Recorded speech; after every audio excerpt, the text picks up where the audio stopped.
Item ಯಾವುದೇ ಇರಲಿ try ಮಾಡಿ ಆಚಿ ಚಿಕನ್ ಮಸಾಲಾ. ಬೆಕ್ಲು ಶಿವ ಕೊಲೆ ಆರೋಪಿ ಭೈರತಿ ಬಸವರಾಜ್ಗೆ ಸಿಐಡಿ ಅಧಿಕಾರಿಗಳು ಫುಲ್ ಡ್ರಿಲ್ ನಡೆಸ್ತಾ ಇದ್ದಾರೆ.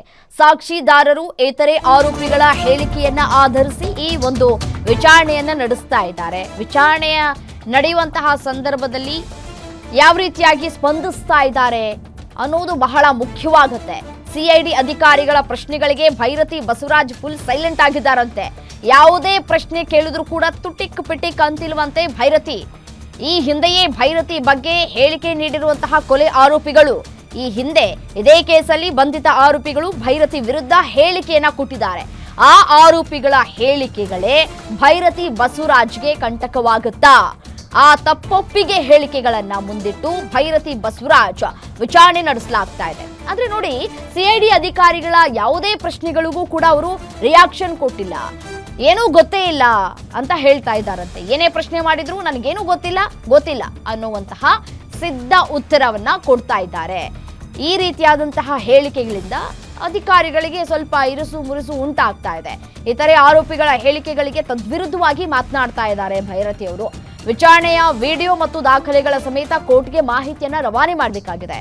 ಸೊ ಹಾಗಾಗಿ ಇವರು ಯಾವ ಒಂದು ಹೇಳಿಕೆಯನ್ನು ಕೂಡ ಕೊಡ್ತಾ ಇಲ್ಲ. ಕೇಳಿದ ಪ್ರಶ್ನೆಗಳಿಗೂ ಕೂಡ ನನಗೇನು ಗೊತ್ತಿಲ್ಲ ಅನ್ನುವಂತಹ ಉತ್ತರವನ್ನ ನೀಡ್ತಾ ಇದ್ದಾರೆ. ಮುಂದಿನ ಶನಿವಾರ ಕೋರ್ಟ್ನ ಗಮನಕ್ಕೆ ತರೋದಕ್ಕೆ ನಿರ್ಧಾರವನ್ನ ಮಾಡ್ತಾ ಇದ್ದಾರೆ ಸಿಐಡಿ ಅಧಿಕಾರಿಗಳು. ಕೋರ್ಟ್ ಗಮನಕ್ಕೆ ತಂದು ಕಸ್ಟಡಿಯ ವಿಸ್ತರಣೆಯನ್ನ ಪಡ್ಕೊಳ್ಳುವಂತಹ ಸಾಧ್ಯತೆಗಳು ಕೂಡ ಇದೆ. 9 ಕಾರಣವನ್ನ ನೀಡಿ ಭೈರತಿ ಬಸವರಾಜರನ್ನ ಕಸ್ಟಡಿಗೆ ಪಡೆದಿದ್ದಂತಹ ಸಿಐಡಿ ಅಧಿಕಾರಿಗಳು. ಬಟ್ ಆದ್ರೆ ಇಲ್ಲಿಯವರೆಗೂ ಕೂಡ ಯಾವುದಕ್ಕೂ ಉತ್ತರವನ್ನ ಕೊಡ್ತಾ ಇಲ್ಲ.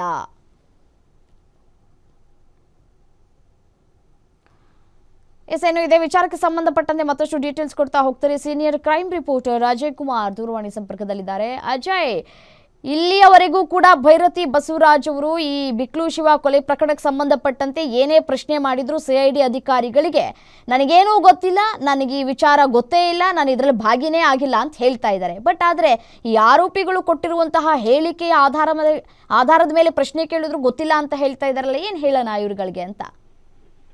ಖಂಡಿತವಾಗ್ಲೂ ರಮ್ಯಾ, ಈಗಾಗಲೇ ಭೈರತಿ ಬಸವರಾಜ್ ಅವರನ್ನ ಈಗಾಗಲೇ ಸಿಐಡಿ ಅಧಿಕಾರಿಗಳು ಕೂಡ ಕಸ್ಟಡಿಗೆ ತಗೊಂಡಿದ್ದಾರೆ. ಈಗಾಗಲೇ ಅವರನ್ನು ಕೂಡ ಇಂಟ್ರಾಗೇಷನ್ ಮಾಡ್ತಾ ಇರುವಂತದ್ದು. ಇನ್ನು ಪ್ರಮುಖ ಆರೋಪಿ ಅಂತ ಇದ್ದಂತವ್ರು ಕೂಡ ಈಗಾಗಲೇ ಜಗ್ಗ ಏನಿದ್ದಾನೆ ಆತನನ್ನು ಕೂಡ ಈಗಾಗಲೇ ಬಾಡಿ ವಾರೆಂಟ್ ಮೇಲೆ ಕೂಡ ಪಡ್ಕೊಂಡು ಆತನನ್ನು ಕೂಡ ವಿಚಾರಣೆ ಮಾಡೋದಕ್ಕೂ ಕೂಡ ಸಿದ್ಧತೆಯನ್ನ ಮಾಡ್ಕೊಂತಿದ್ದಾರೆ. ಇಷ್ಟೇ ಅಲ್ಲದೆ ಈಗಾಗಲೇ A20 ಆರೋಪಿ ಇರುವಂತ ಅಜಿತ್ ಏನಿದ್ದಾನೆ, ಮಲಯಾಳಿ ಅಜಿತ್, ಆತನ ಕೂಡ ಈಗಾಗಲೇ ಅರೆಸ್ಟ್ ಮಾಡಿ ಆತನನ್ನು ಕೂಡ ಇಂಟ್ರಾಗೇಷನ್ ಮಾಡ್ತಿದ್ರೆ 1-to-1 ಇಂಟ್ರಾಗೇಷನ್ ಅನ್ನು ಕೂಡ ಮಾಡ್ತಿದ್ದಾರೆ. ಅಂದ್ರೆ ಇಲ್ಲಿ ಸ್ಪೆಸಿಫಿಕ್ ಆಗಿ ಸುಮ್ನೆ ಬಾಯಿ ಮಾತಿಗೆ ಯಾರು ಕೂಡ ಇಂಟ್ರಾಗೇಷನ್ ಮಾಡ್ತಿಲ್ಲ.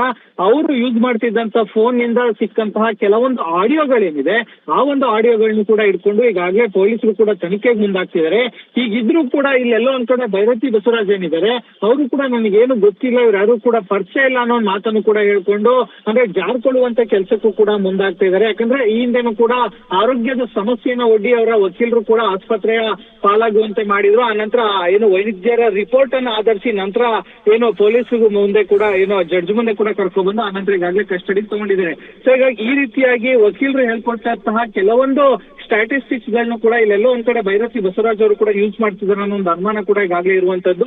ಈಗಾಗಲೇ ಪೊಲೀಸರು ಕೂಡ 9 ಪ್ರಮುಖ ಕಾರಣಗಳನ್ನು ಕೂಡ ಇಟ್ಕೊಂಡು ಕೆಲವೊಂದು ಟೆಕ್ನಿಕಲ್ ಎವಿಡೆನ್ಸ್ ಗಳನ್ನ ಇಟ್ಕೊಂಡು ಕೆಲವೊಂದು ಮುಖ್ಯವಾದಂತಹ ಸಾಕ್ಷಿಗಳನ್ನ ಇಟ್ಕೊಂಡು ಎಲ್ಲವನ್ನು ಕೂಡ ಪ್ರಶ್ನೆಯನ್ನ ಮಾಡ್ತಾ ಇರುವಂತದ್ದು. ಯಾಕಂದ್ರೆ ಕಂಪ್ಲೀಟ್ ಆದಂತ ಮಾಹಿತಿ ಮತ್ತೆ ಎವಿಡೆನ್ಸ್ ಸಿಕ್ಕಿದೆ. ಅವರೇ ಮಾತಾಡಿರುವಂತ ಆಡಿಯೋಗಳಾಗಿರ್ಬೋದು, ಜೊತೆಗಿದ್ದಂತ ಕೆಲವೊಂದು ಫೋಟೋಸ್ ವಿಡಿಯೋಸ್ ಆಗಿರ್ಬೋದು, ಇದೆಲ್ಲವನ್ನು ಕೂಡ ಪ್ರಶ್ನೆ ಮಾಡಿದ್ರು ಕೂಡ ಅವರು ನನಗೇನು ಗೊತ್ತಿಲ್ಲ ಅನ್ನೋ ಮಾತನ್ನು ಕೂಡ ಹೇಳ್ತಿದ್ದಾರೆ. ಸೊ ಹೀಗಾಗಿ ಮುಂದಿನ ದಿನಗಳಲ್ಲಿ ಇನ್ನೂ ಯಾವ ರೀತಿಯಾದಂತ ಉತ್ತರವನ್ನು ಅವ್ರು ಕೊಡ್ತಾರೆ ಅಂತ ನಾವು ಕೂಡ ಕಾದ್ ನೋಡ್ಬೇಕಾಗಿದೆ. ಯಾಕಂದ್ರೆ ಬಹುತೇಕವಾಗಿ ನಾಳೆ 1 ದಿನ ಮಾತ್ರ ಅವರ ಕಸ್ಟಡಿ ಇರುವಂತದ್ದು. ಶನಿವಾರ 1 ಗಂಟೆ ಒಳಗಾಗಿ ಸಿಐಡಿ ಅಧಿಕಾರಿಗಳು ಅವರನ್ನ ಮತ್ತೆ ನ್ಯಾಯಾಧೀಶ ಮುಂದೆ ಕರ್ಕೊಂಡು ಹೋಗ್ಬೇಕಾಗತ್ತೆ. ಅವತ್ತು ಯಾವ ರೀತಿಯಾದಂತ ವಿಚಾರಗಳನ್ನ ಸಿಐಡಿ ಅಧಿಕಾರಿಗಳು ನ್ಯಾಯಾಧೀಶ ಮುಂದೆ ಪ್ರಸ್ತಾಪ ಮಾಡ್ತಾರೆ ಅಂತ ನಾವು ಸಹ ಕಾದ್ ನೋಡ್ಬೇಕಾಗಿದೆ. ರಮ್ಯಾ, ರೈಟ್, ಥ್ಯಾಂಕ್ ಯು ಡೀಟೇಲ್ಸ್ಗೆ. ನಿಮ್ಮೂರಿನಿಂದ ವಿಶ್ವ ಮಟ್ಟದವರೆಗೆ ರಾಜಕೀಯ, ಸಿನಿಮಾ, ಸ್ಪೋರ್ಟ್ಸ್ ಯಾವ ಸುದ್ದಿಯೂ ಮಿಸ್ ಆಗಲ್ಲ. ಬರೀ ಸುದ್ದಿಯಷ್ಟೇ ಅಲ್ಲ, ಜೊತೆಯಲ್ಲೇ ಇರುತ್ತೆ ವಿಶ್ಲೇಷಣೆ. ಗ್ಯಾರಂಟಿ ನ್ಯೂಸ್ನ ಸಬ್ಸ್ಕ್ರೈಬ್ ಮಾಡಿ, ಫಾಲೋ ಮಾಡಿ, ಕ್ಷಣ ಕ್ಷಣದ ಅಪ್ಡೇಟ್ಸ್ ಪಡೆಯಿರಿ.